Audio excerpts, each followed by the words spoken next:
of the Southeast Asian Open. Grand with Finals. With Oceania. And they're about to jump into the draft. Ooh, look Hidden at these Blood picks. Dragon. He picked Blood. Instant blood draft. There you go, Igni. BMA has been doing very, very well all day long. Man, you know, Phantom Cat is so good. It still might actually be good. It's 6.55 that draws you too. Again, last time we saw Blood, There's drawing was a nothing problem. wrong with that card. There's literally zero wrong with that Even if card. you didn't get any neutrals, you just get cards, and it's Yeah. two that's so valuable. And it's good stats. 6 play points for 5/5 is good stats. On the left-hand side, I don't really see any reason to pick either of those cards. A zero-cost Blood Moon? That's pretty cool. Yeah, sure. On turn 10. I don't think that, like we were talking about earlier, there just aren't enough Vengeance cards to get a ton of use out of it. Of course, if you get a bunch of Dark Generals or did something he just like pick that. left side? No. No, he didn't. No way. It was, Okay. You saw the curve, I think. Yeah. So one of those like UI glitches. These are both good picks too. Yeah. I mean, Uriel's Yeah. decent, Snarling Chain's good, Vandersnatch decent, Baphomet good. I kind of like right. Again, draw, and it's early game plus rush. So, Yeah. but the kinda left like side is left. definitely a consideration. I kind of like left. I would take left here. The removal is I think they're both flexible pretty in good ways picks. They are.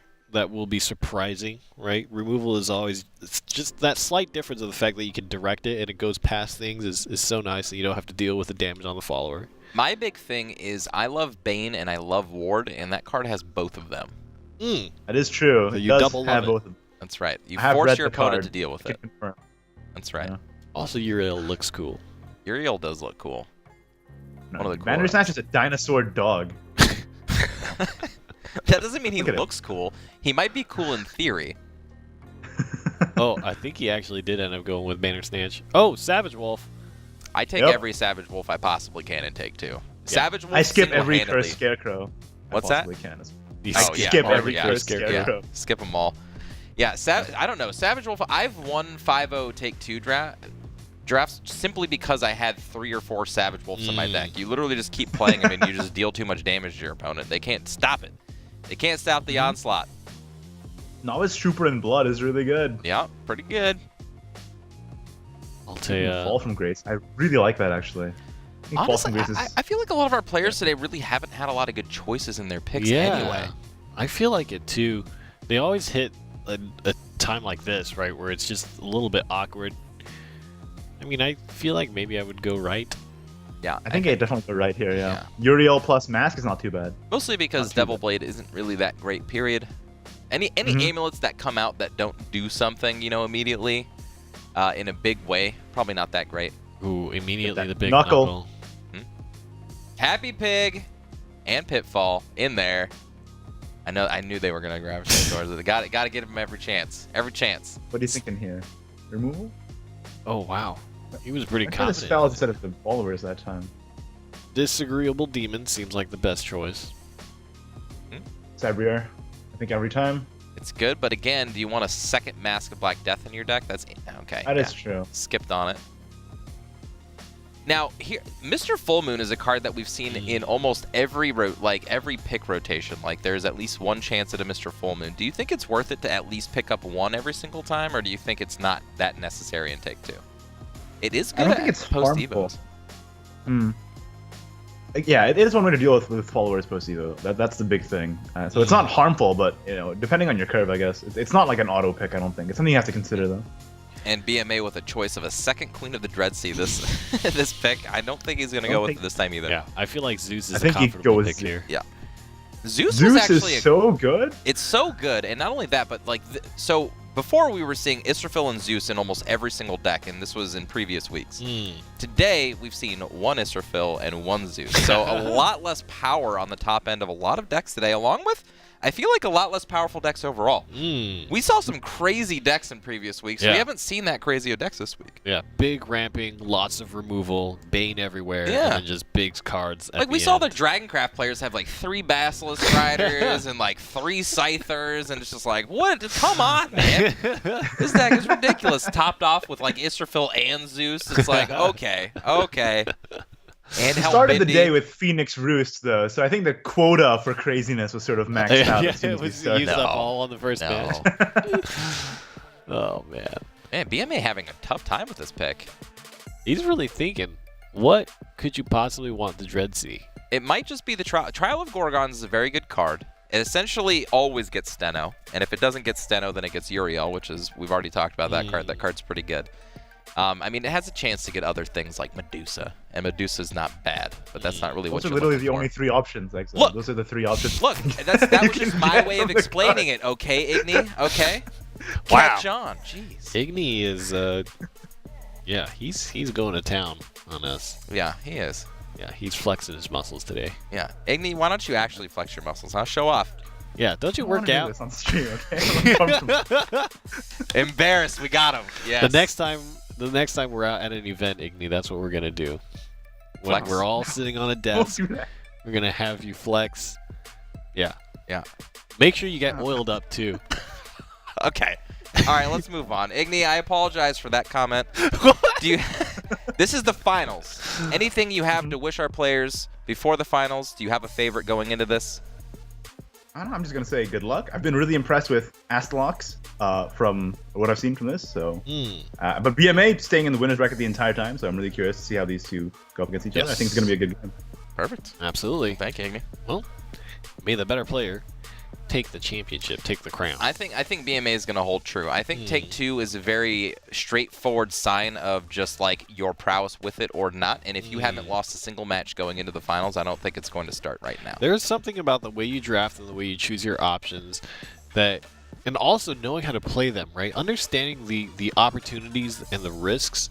Like there's a deeper understanding of that in terms of your trading, where if you're very familiar with your Take-Two game scenarios, you know the upper and lower extents and how likely those are of your deck and your opponent's deck as well. Yeah, like if this game goes late, do I really have a shot? If I end it quickly, is it possible that I can end it quickly? Things and like making that. those strategies on the fly, given what you have in hand, what you know in your deck, and what you know is possible in your opponent's hand, that's really where the nuance is found. Well, Astalos has some pretty good cards already in hand. He's got ramp. He's got nice drops. This might be one of those decks we were talking about. It'll be...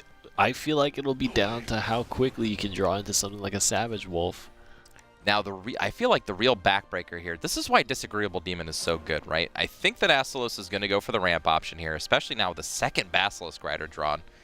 And this Disagreeable Demon might be able to deal enough damage early to kind of steal away a game from Astalos, but I don't know. Astalos' cards are so good. Every card in his hand is decent. Isla down. Oh, wow. Okay, so gets presence on board. This does open up the opportunity for the Baphomet to kind of swing into it. I think that will be the option. Now, do you do that before the Disagreeable Demon? I think so. I think getting extra... Oh, wow. I think getting extra attack on followers early before evolutions, especially in a Bloodcraft deck, is super important.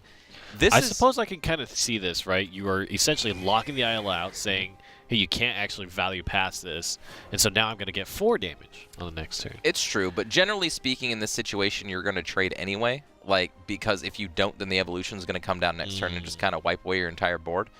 So either way, I think you get some nice damage in. This I guess, does give you different options, though. I mean, this is definitely not a wrong play. I feel like I would have taken any chance to get that IL off the board anyway before Evolution Orbs. Just in case there was some weird play. Yep, keeps the value here. And also changes the way in which you have to crash into the board, right? Because the board still exists, so that changes the ordering a bit. Here's good old Basilisk Rider showing up to the party just in time. The evolution, and I think it's going to be goodbye Frogbat. No! Didn't Frogbat used to start at 3 attack? Did they nerf Frogbat? Or is my mind loopy? I think your mind is loopy. Okay, that's totally possible. I think. But yeah, Frogbat, we don't see a lot of good use out of, unfortunately. Frogbat even being one of the cooler animated cards. Yeah, unfortunately, just not good enough. Yeah, does not want to deal with any Bane at all. Plus sets up a 1/1 follower to deal with board, which is not bad at all. I think this is good. Wow, okay. Wow. He spends the evolve. I would have actually considered not. I wouldn't have considered. I would have not. I feel like that play was set up so you didn't have to evolve. That was the whole point of that play, but decided to evolve anyway. Because I highly doubt that Astalos would have played something to evolve into a 1/1. I mean, yes, that could be a good tempo play, but you're giving up an Evolution Orb for something that's very tiny in value. Now it trades back. And now it's a little bit awkward to do that 1 damage. Oh, okay. Nice. Not bad. This could be another setup turn, though. Now, here's the real thing, though. Like, I feel like the players in this region do not really care about saving the evolution orbs. I feel like they're like, you know what? Both players are just going to run out of them, whatever, and then we're just going to play our end game. I don't know about that Phantom Cat turn because you're feeding it to the Bane. You are feeding into the Bane. It does give you more options. And realistically speaking, he did have removal options, BMA does, but didn't really have a lot of board presence plays to like kind of carry him. So maybe just looking for more things to do. The Zodiac Demon, man, 1 turn away from just being insanity. Another nod to the fact that I think Ayala should have been saved for an Evolution Orb. I feel like getting ahead in play points in Take 2 is super impactful. Yeah. Well, certainly if your deck is constructed to have a lot of high play point plays. Hippocampus, by the way, one of the greatest cards I feel like in Take 2. It's a 5 play point 7/7 with an Evolution Orb. There's not I don't think there's a singular card that gets bigger than that without destroying something like a Dolor Blade Warrior or something like that. Yeah. Well, Astalos has used both Evolution Orbs, and BMA is left with 1 of them. And BMA has 2 Bloodringer's Brands. That might actually be significantly impactful for BMA's chance at winning this game. He's just got to find a way to get the board presence back right now. He does have a lot of removal, though, so he's definitely not in a scared place at the moment. Yeah, a lot of ways to do this.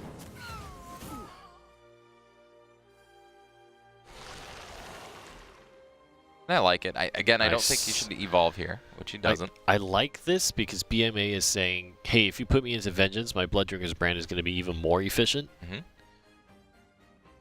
Yeah, I don't think he cares about being pushed into Vengeance at all. And Astalos is definitely going to be thinking about that. We have seen that these players are respecting Vengeance a little bit, so... Yeah, wants to make use of the Bane as well, so I really like that play. I feel like BMA really called Astalos on a good turn. That's an interesting play as well. I feel like Zodiac Demon could have gotten a little bit more value, but did want to take care of the Bane on the side of BMA. Nothing wrong with that. Trial of the Gorgons drawn here. Trial of the Gorgons, along with an FMR in hand, could set up sort of a board here to work with. If he wants to go that route. It could also draw him into a Steno to give him even more removal. Let's see. Yeah. A lot of options outside of this. Astalos' cards are only going to get bigger. Still has a Cetus as well. And we've seen that card put in a ton of work. It's just so good to have that removal alongside playing the card. It's a big body. Everything about it is Take 2 oriented, right? Yep, absolutely. And of course, we see Lion Champion, and pretty much every time people can take that card, they've taken it. We've never actually seen it be as crazy as, you know, it would afford itself to be. It hasn't gone insane. Yeah. I do know from previous experience, though, if you cannot deal with it immediately, it turns into just, okay, all right, well, I can't really trade into this effectively, so I guess I'm done. Steno is the name of the game. Okay. And I think Steno is always the best pickup, right? I mean, it gives you another late game potential card that can wipe the board, fill up the board. It's good stuff. Nice. I actually kind of like this situation because leaving it with 1 defense means you actually use a lot of its defense value, and so that Bane is actually, you know, kind of less effective in that sense. Nullified. Especially putting out 2 1/1s. It essentially says use up that Bane. There it is. Was able to deal with that, but now it's time to see what this guy can do. Bloodringer's Brand on deck, and I like that BMA has saved these options until now. And unfortunately, it's funny because Steno looks like it would be the best option here. Oh, you can play Enhanced Banner Snatch. What will that pull him? You can. He took a Zeus, right? Or did he opt not to take the Zeus at the end? I believe he took the Zeus, yeah. I would go for it. We'll see. But yeah, Steno's like right out of reach, right? It deals 4 damage, but then the little snecks, they can't attack over the lion because they need a little bit of help. Yeah, they need a little bit of help because he pumps +1/+1 every time he's attacked into. So basically negates 1/1 attacks. Yeah. It's a never-ending Never-ending cycle of... What do you think is... What about a Lion Champion makes it get bigger whenever it gets hit? Is he like a gladiator? Is he like in an arena, and the more he fights, the stronger he gets? Yes. I think he just does it for the fans. Does He it for the hears the fans. cheering. You heard it here first. He does it for the fans. Oh, wow. Okay. Really I like interesting this. turn. This is setup turn. I mean, you got to be a little bit scared of, like, Ephemera's down and he's holding, so there's something dangerous that could be coming up. It's true. Didn't want to attack with the snakes so that the Lion Champion didn't get bigger on a crackback here. And setting up a Bane. Really nice little turn here. Astalos with a Zeus of his own, though. Yeah, and you can do 9 and have double ward. 9 double ward, that's true. Those wards would promptly be taken care of. Huh. That's interesting. With the Ephemera played, he could have attacked with a snake and Blood Drinker's Brand, the Lion Champion, to remove it from the table, to just not have the option there. Instead, he chose to install a Bane. Maybe he's going for the big plays. Yeah, I don't know. This setup just feels a little weird to me. I think the way that Astalos has actually played this line plays into what BMA has done, right? Because now you can actually, you have so many more play points. You can Bane out the ward. You can still play the Banner Snatch. Now you have play points to play the Banner Snatch and the Blood Drinker's Brand. That's true. That's true. I mean, it feels really awkward to play a Zeus into a Bane. I don't know if I would have done that. And I think that's what he's thinking. I think he's thinking, let me just get rid of this board as best I can, and then the Zeus is a trump card. Yeah. Astalos is super happy about that. Does he? What happens here? Did he set up some kind of a lethal that we're not seeing? He gave some pretty big thumbs up once he saw that Lion Champion go face. Well, that's 2, 4, 7, 8. It's not lethal.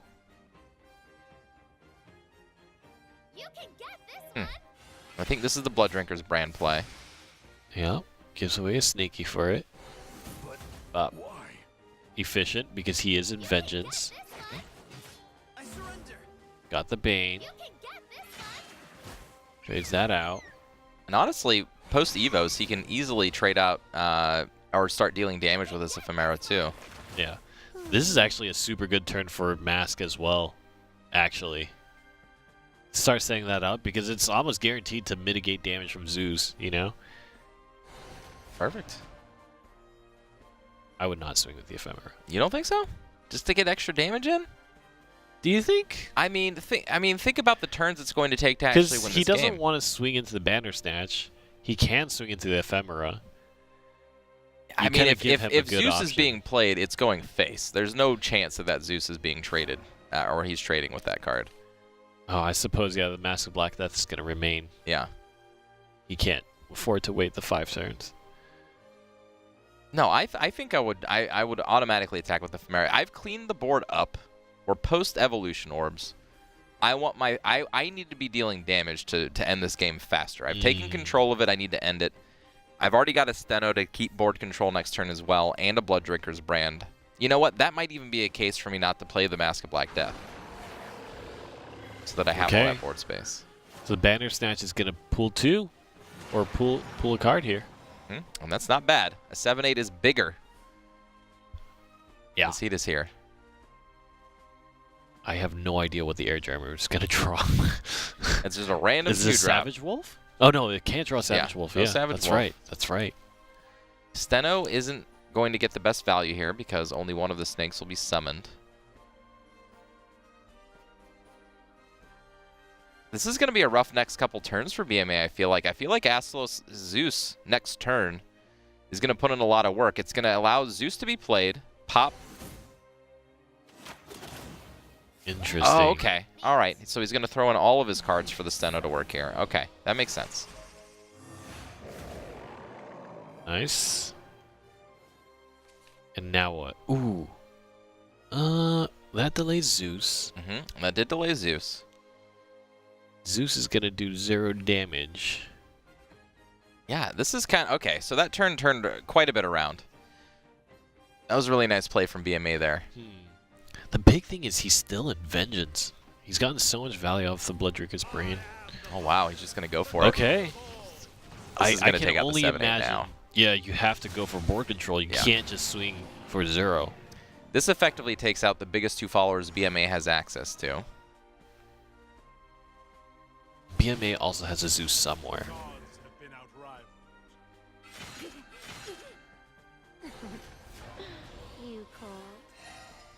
Oh, nice. Not bad. Nice. Followed by the And Uriel. again, it's just him holding in Vengeance for so long. He's played 3 turns back-to-back where he's made use of Vengeance. And yeah, just not a lot of big endgame options for Astalos now. The Zeus down is pretty rough. I really like that turn that played out with the Bane for BMA 4 turns ago. I really think that gave him the option to actually win out this game. It was a risk, I feel like. The line of play, I think, especially without perfect information, was not super clear. But I think BMA took the right choice, and he's reaping the benefits of it. Yeah, like imagine if like an explosion came down that turn or something, right?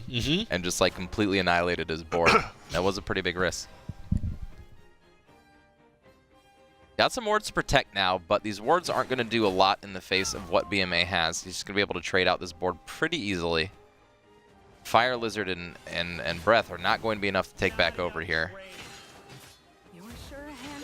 Yeah, this is a good position.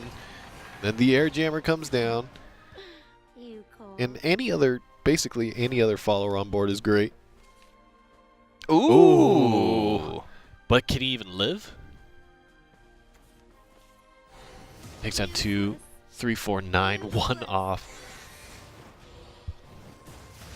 All right. Wow. 2 off now. This is going to be a super close game. The Mask of Black Death is still going to take effect, though. That's true. And I think that is the key difference. I think the trades are going to have to happen anyway, but that top deck was insane. Another big follower for BMA at the end of this game, right when he needed it. I think he can just push, maybe even take out this Fire Lizard here, but this 7-8 is just big enough to end the game by itself next turn. Yeah. There needs to be some huge top deck. Yeah, what is there that you can in Dragoncraft right now? What can you draw? A Scyther. A1 Scyther. That, my god! Well, What? he did draw it. That's pretty good. Oh my god. Good call. I like it. Oh my god. Randy with the calls. I think he still loses, though, I right? mean, he's probably not in a good position. Oh. Especially with another card that can reduce what Astalos actually has, so that BMA can continue to go face here. 1 step forward, 2 steps back for Astalos. Oh, so many. Oh, he's still done. If that wasn't a Mr. Full Moon, wow, he could have still been in this game. Mr. Full Moon for a tournament-winning play. There it is, Mr. The Full Moon. Tournament-winning Mr. Put it Full Moon in your deck. BMA showing his prowess with Bloodcraft and Mr. Full Moon. Taking that victory. He earned this game. This is a really good game. Yeah, I really like how that played out. BMA played his options so efficiently. Yeah. And made sure that he held the Blood Drinker's brand he had those from the beginning of the game. Yeah, he's like, you know what? I'm going to save these until they actually fully matter. I can get the most value out of them. Did so. What a great game. He let himself get all the way down to 9. And he was like, now I'm going to play them all. That's right. BMA, good showing. Good stuff. I really enjoyed that. I really, really like that match. BMA takes the first